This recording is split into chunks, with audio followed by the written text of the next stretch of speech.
Order, order. Andrew Bridgen to move the motion. Andrew.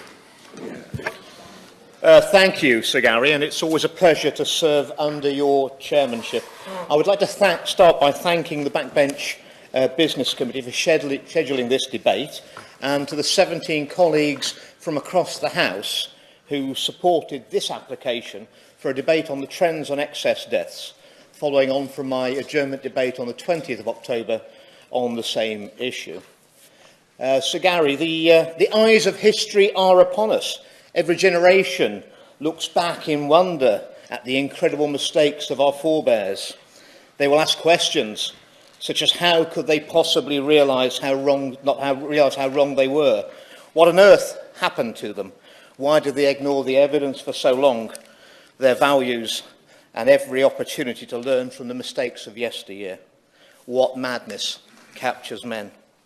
From 2010 to 2019, annual death rates in England and Wales oscillated between 484,000 and 542,000.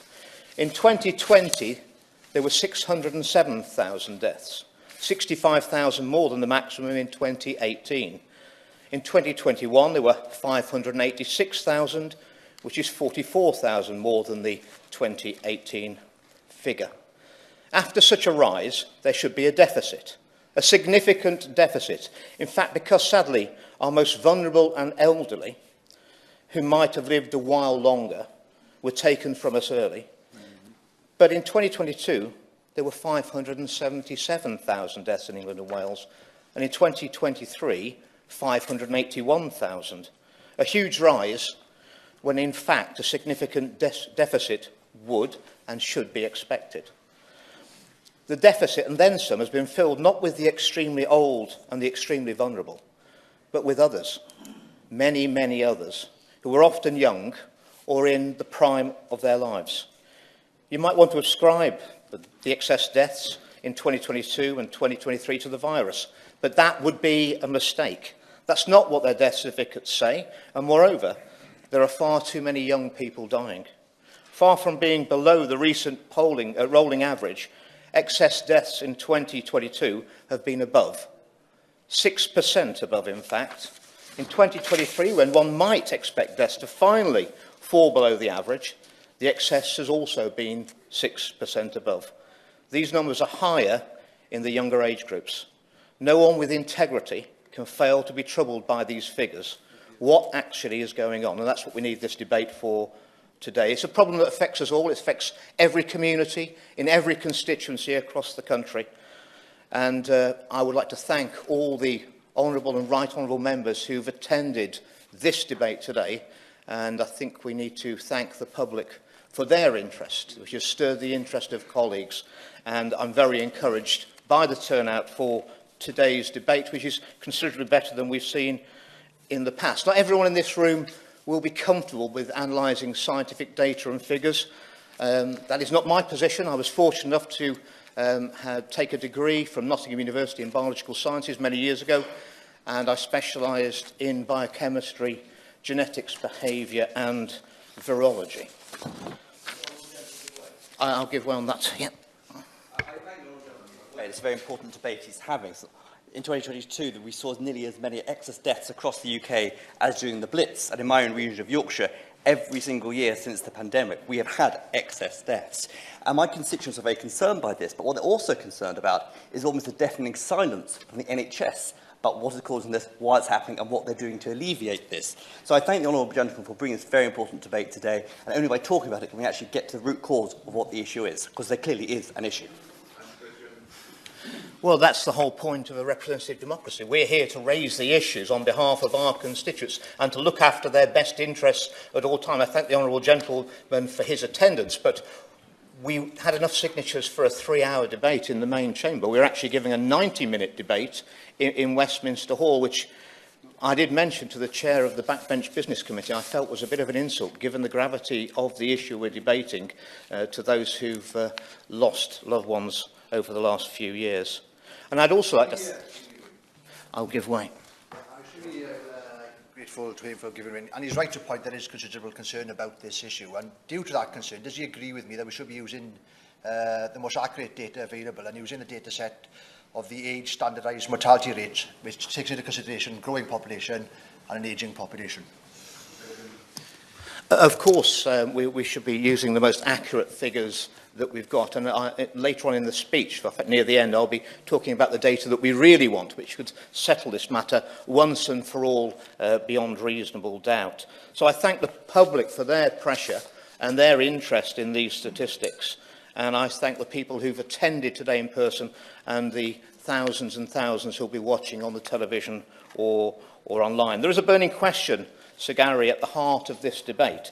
This is, after excess deaths, there should be a deficit. Where is that expected deficit? When will we have it? And worse, why is the deficit not being filled but significantly exceeded? And why are the institutions whose job it is to notice these matters, to record these matters, to publicise and call attention to these matters, why are they all apparently asleep at the wheel? And the second burning question, which I'll come to first, is why is no one listening to those raising the alarm? The research and analysis of two of Britain's most trusted doctors provides us with alarming clarity. Only this week, Sir Gary, the director of the Centre of Evidence-Based Medicine at the University of Oxford, Professor Carl Hennigan, reviewed the causes of excess deaths and concludes that they are predominantly related to cardiovascular disease. He told the Sunday Express newspaper, this cannot be explained by COVID, population growth, or an ageing population.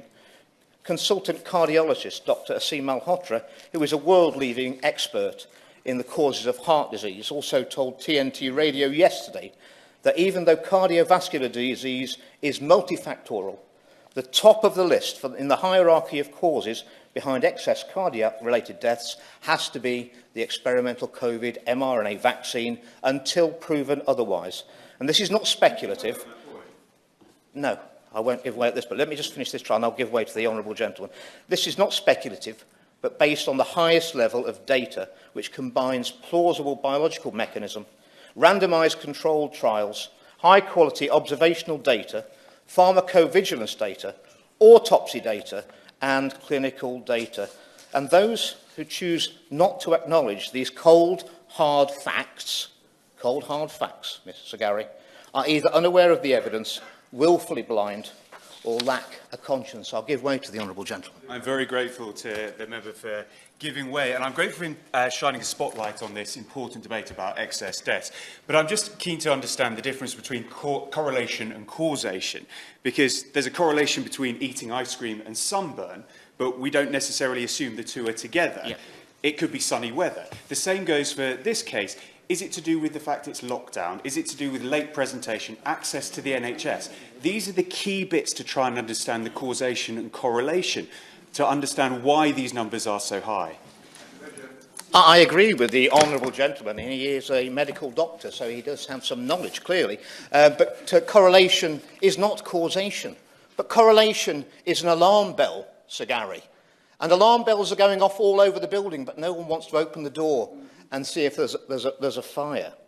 I believe that future generations will ridicule us for what we've just done in response to a seasonal airborne virus. We apparently lost our collective minds. We've imposed a brand new type of quarantine on a healthy population, in breach of all previous public health advice, in breach of our own carefully crafted expert pandemic plan, in breach of flagrant breach of the sensible and experienced advice from many professionals. Those noble dissenters are being vindicated one by one, inevitably so, as the suppressed, shaming real-world evidence finally emerges. I'm not going to mention those who harass and discredit and ridicule the dissenters. They loudly paraded their egotistical virtue on social media, in the press and on television. I know exactly what harassment feels like. And we inflicted social distancing, masking and school closures on healthy children at no risk from the virus. We did this to protect adults at the expense of our children and their social and mental health. People raised alarm, Sir Gary, but nobody listened. A society that consciously and knowingly sacrifices perfectly healthy children for adults is sick in itself. Our time, this time, will not be an era that's looked on well by future generations. That is going to be our legacy. And I call on this House and those in authority to right this grievous wrong and right it quickly. With unbearable cruelty, we isolated even those who would gladly have made the individual choice to see their grandchildren. And worst of all, we bypassed all the procedures, all the protocols, and all the science to inflict on a healthy population a brand new and untested product that had never before been used outside clinical trials, never mind approved. There was no long-term safety data. The safety analysis in the trials was 8 weeks, and then the control group was vaccinated. No age stratification for recipients of an experimental medication for an illness with an average mortality age of 82. No liability under any circumstances for the manufacturers of these experimental treatments. Furthermore, there were good reasons, based on the science known at the time, why these products might be harmful. Ridiculous future generations may come to loathe us. We will forever be the poster boys and girls of a society that collectively lost its mind and lost its moral compass. They will hang this millstone around our necks for eternity. And what's the flaw in this human nature that latches on to things and destroys all before it? It's been dubbed by some as the madness of crowds, or a kind of mass formation psychosis. The sort of thing that allowed China to commit population Armageddon with a one-child policy for decades. The sort of thing that allowed us to have millions of cattle slaughtered during the apparent foot and mouth outbreak, where we persuaded not by the science, but by plausible patter of provable idiots like Professor Neil Ferguson. Yes, the very same. His advice led to the bankruptcy, the immiserisation and the utter despair of countless farmers forced to destroy their own livelihoods in a futile attempt to prevent the spread of an airborne virus, a virus that had already managed to pass in the air all the way from France to the Isle of Wight. So how many times must the so-called experts be caught literally with their pants down as their models fail yet again? How long must we be subjected to debunked drivel being dumped in our political discourse? How long must decision makers deal with discredited modelling and moribund and captured institutions? And why will no one listen to reason when they've been proven wrong so many times? And there are plenty of other examples in medicine, from bloodletting with leeches to pointless lobotomies to not washing hands between the mortuary and the labour ward. Doctors and scientists are far from immune to groupthink, and the current batch are living proof. I'll give way on that point. To the Honourable Gentleman. And this will not be the first, or I suspect the last government in history, not to follow the evidence when it comes to difficulty. But when governments make mistakes and protect themselves and don't look at the evidence, we as a democratic society should expect there to be an inquiry that establishes what has happened and what should have happened and what should happen in the future. Does the Honourable Gentleman agree with me that the inquiry that we have set up is failing in its task in doing that job, and it is assuming that lockdown was right from the beginning? I thank the right honourable gentleman for that intervention, and I agree with him wholeheartedly. This is not a political issue. This is a public health issue that should affect every constituency in the House. I think we know that the so-called COVID inquiry has already set itself out the answers it wants to get to. It has all the appearance of a whitewash, and clearly it was deeply disappointing this week when they announced that the module to do with the safety and efficacy of the vaccines has been put off indefinitely, certainly until after the next general election, which is extremely disappointing.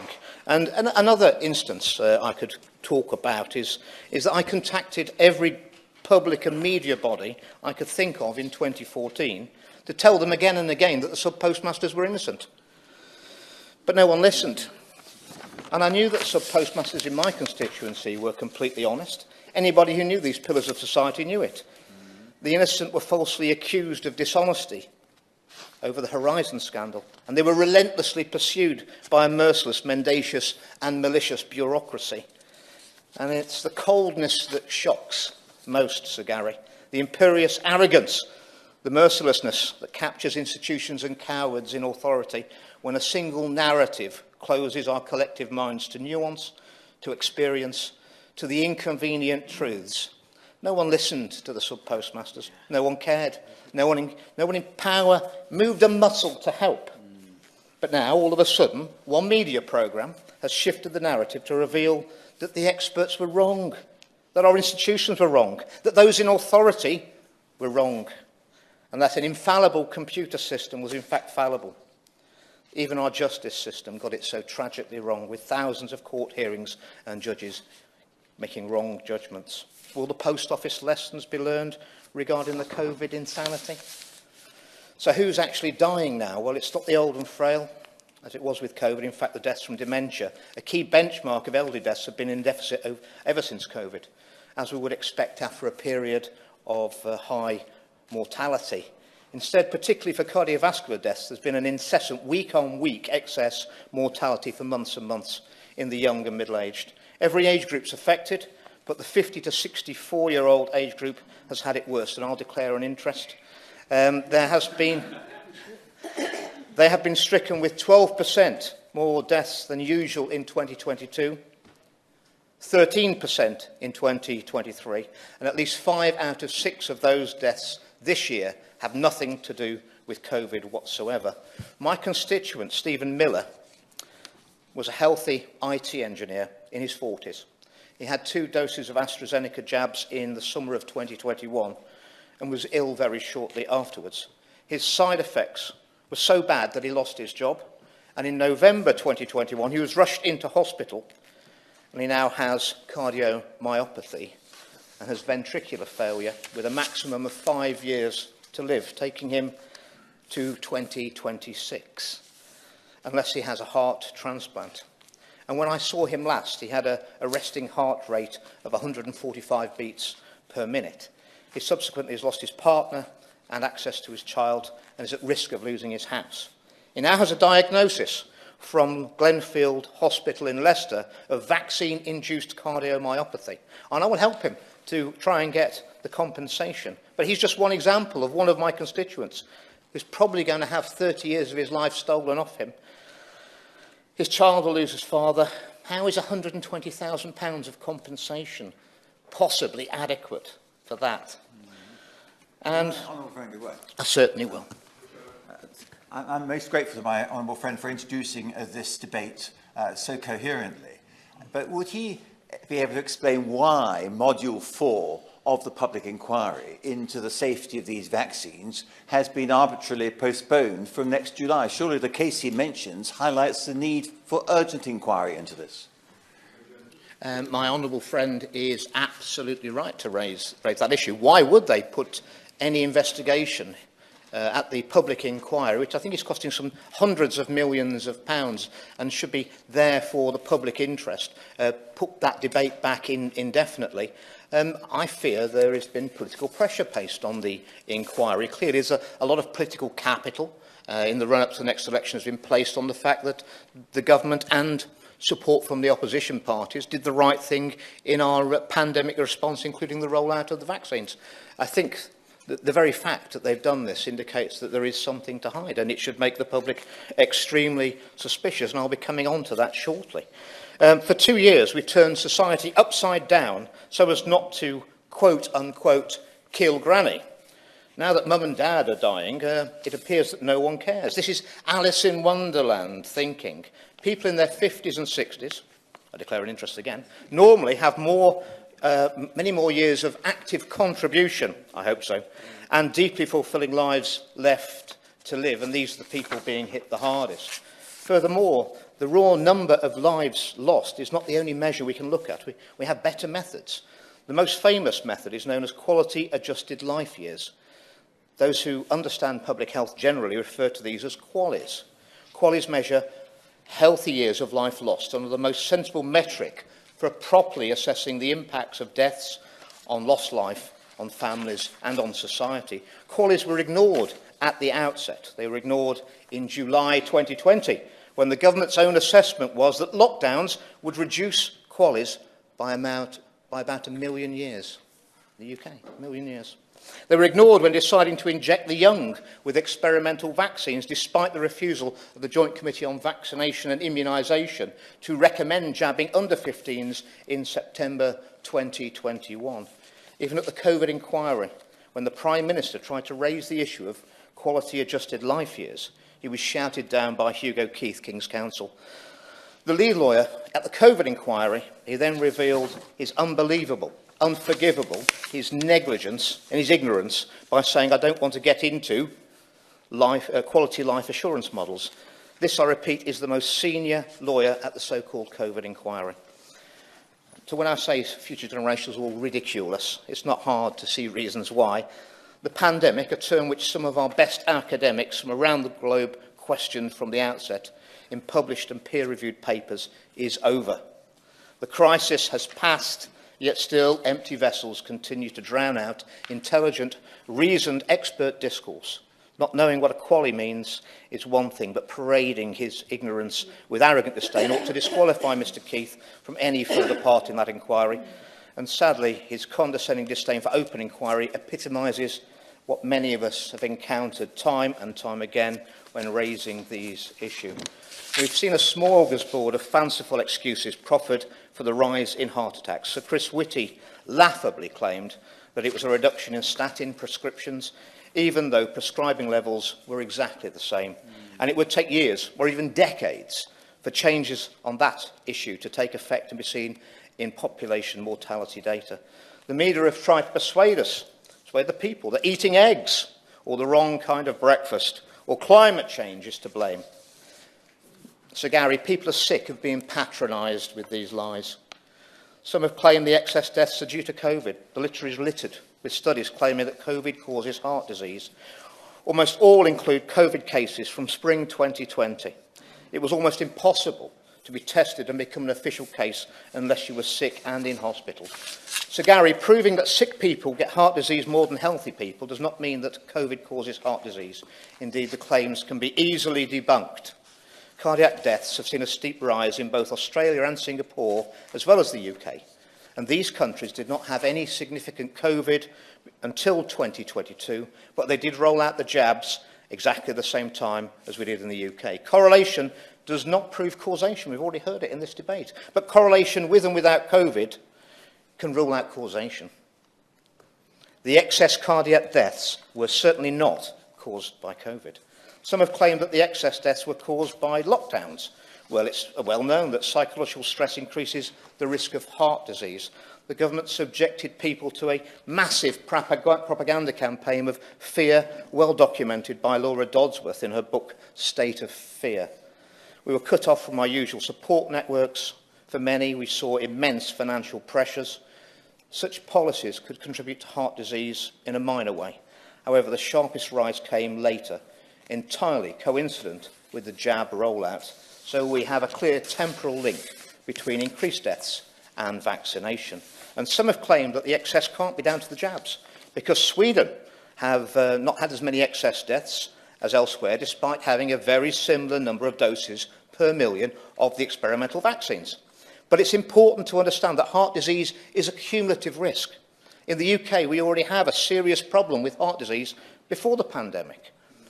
And it's just got much worse following the vaccine rollout. And by contrast, Sweden has the longest healthy life expectancy in Europe. It's no wonder that they are a statistical outlier on excess deaths now. If you're under 50 and you live in Sweden, the chances of dying from heart disease are already half that of a resident of the UK of the same age. Some have admitted to the problem, but claimed it was worth it. Science journalist Tom Chivers even said, regarding jabbing children, it sounds cruel, but a small number of deaths would be worth it. As I pointed out earlier, from China through to the UK, any culture willing to openly sacrifice children for adults is rotten, in my view, to its very core. And look what's happening now. Yet again, we're seeing a peak in COVID hospitalisations, as we should be expecting from a coronavirus in January. The number of people infected and the number of intensive care admissions was about the same every 6 months before and after the vaccinations. The number of COVID intensive care admissions in the January to June of 2020 wave was about the same as the July to December 2020 COVID wave, and remained similar in the January to June 2021 COVID wave and the July to December 2021 COVID wave. The jab, therefore, had no impact whatsoever. And those interested may wish to consult a recent paper in the Journal of Clinical Medicine that demonstrates exactly this point. And the next important factor is that Omicron is far less deadly. The reason there are fewer COVID deaths now is because Omicron's arrival at the beginning of 2022. But viral waves will continue to come and go until almost everyone has post-infection immunity, and we're not there yet. It's clear that viral waves were not impacted by lockdowns. It's increasingly clear they were not impacted by the jabs either. People have denied that the viral waves peak naturally at predictable times of year. But how much longer can that be denied? The lockdowns did not cause deaths to decline from their peaks in April 2020 because they also peaked and fell in April 2022 and March 2023 without lockdowns. Indeed, in 2020, infections were already falling before the lockdowns were even started. The actual problem with excess deaths started in spring 2021 with the jab rollout. And there was a stepwise rise in ambulance calls for life-threatening emergencies at exactly the same times. Hospitals started to be overwhelmed also for the first time, and the number of people unable to work because of long-term sickness started to rise. Even Mayday calls from aircraft rose. Are we meant to think that this is all a coincidence? When are we actually? We know that these injections cause a range of serious adverse events, especially cardiac events. No, the excess deaths are the tip of this very ugly iceberg, and we haven't even mentioned the world-shaking scandal of jabbing people who'd already had COVID, which, at a stroke, almost entirely demolishes the credibility of our public health policies at this period. We completely ignored natural immunity. That one fact ought to be a red flag of gigantic proportions, but no one's listening. And I haven't got time to discuss the fact that jab was not pulled when it became clear that an incredible 1 in 800 doses administered led to serious adverse events and consequences. The rotavirus vaccine was pulled entirely after causing an adverse event rate of 1 in 10,000. For the 2009 swine flu vaccine, it was an adverse event of 1 in 35,000 that were harmed, and it was then pulled off the market. The COVID jab is still being pushed, and it's seriously harming people, inevitably at a rate much higher than 1 in 800, because most people are being exposed to multiple doses of the vaccine with the same risk, adverse event risk, at each dose. Thalidomide, syphilis treatment, all these infamous, appalling, shattering medical scandals are dwarfed by the iceberg under the water that is the medical scandal we're currently living through, the experimental COVID-19 so-called vaccines. And it took 11 years after the drug was withdrawn in 1961 for thalidomide scandal was first raised in Parliament. 11 years after the thalidomide scandal, before the word thalidomide could even be mentioned in the chamber of the House of Commons. Well, Sir Gary, I'm not going to let that happen this time. That's why I fought so hard to raise this issue in Parliament at a cost to my reputation, my career, and the financial security of my family. The public inquiry should be urgently looking at this issue. Instead, they're wasting taxpayers' money obsessing over WhatsApp messages while people are dying. As if that isn't bad enough, I've already shared with you, we learnt this week that the vaccine module has been postponed indefinitely for no good reason. It's as if the inquiry is so desperate not to find fault that they can't even look at what's happened with the vaccines. We need transparency. Dr. Claire Craig, co-chair of the Heart Group, has been doggedly pursuing the UK Health Security Agency for their record-level data on dosage, dates and deaths for a year. This is the data that could sort out this issue once and for all. They admit they've got it. The MHRA admit that all this data has been released to Pfizer, AstraZeneca and Moderna. Yet they claim they cannot anonymise it for public release to the public. A failure to release this data makes it look like there is definitely something to hide. A recent poll in the USA shows that more than half of the public think the vaccines are responsible for a significant number of deaths. If there was nothing to hide, they would certainly release this data for analysis, anonymised, to stop the upswell of legitimate concern. The latest response from the Information Commissioner's office is that Dr. Claire Craig's got to wait another 6 months at least before a case officer will be assigned to this issue. This is not acceptable, Sir Gary. They've released our health data to Big Pharma, but they won't release it to us. The record data, level data must be released. it is really too much to ask. Is it really too much to ask that the British public be given the same level of access to the relevant data given to big pharma companies, those actually responsible for this debacle? Corporations that carefully secured immunity from all legal liability, or in this country, indemnity from the government before dangerously and negligently experimenting on the health of our nation and the world. We're witnesses to the greatest medical scandal in living memory, the consequential fallout in trust, public opinion, and public confidence is only just beginning. Continued attempts to shut down debate, flatten dissent and obstruct independent analysis can only delay the eventual collective shame. It's going to be a reckoning, and we're going to have to try and rebuild trust in our health services, in our media, and in our politics. And we haven't even started on that journey. So, Gary, before I was expelled from the Conservative Party for voicing my concerns over these experimental vaccines and the harms that I believe they cause, I met with a senior member of the party who, after listening to my concerns about the vaccines and NG163, the midazolam and morphine scandal, told me quite calmly, Andrew, there is currently no political appetite for your views on the vaccines. There may well be in 20 years' time, and you're probably going to be proven right. But in the meantime, you need to bear in mind you're taking on the most powerful vested interest in the world, with all the personal risk for you that will entail. So, Gary, I refuse to bow to that threat. And as they say, the rest is history.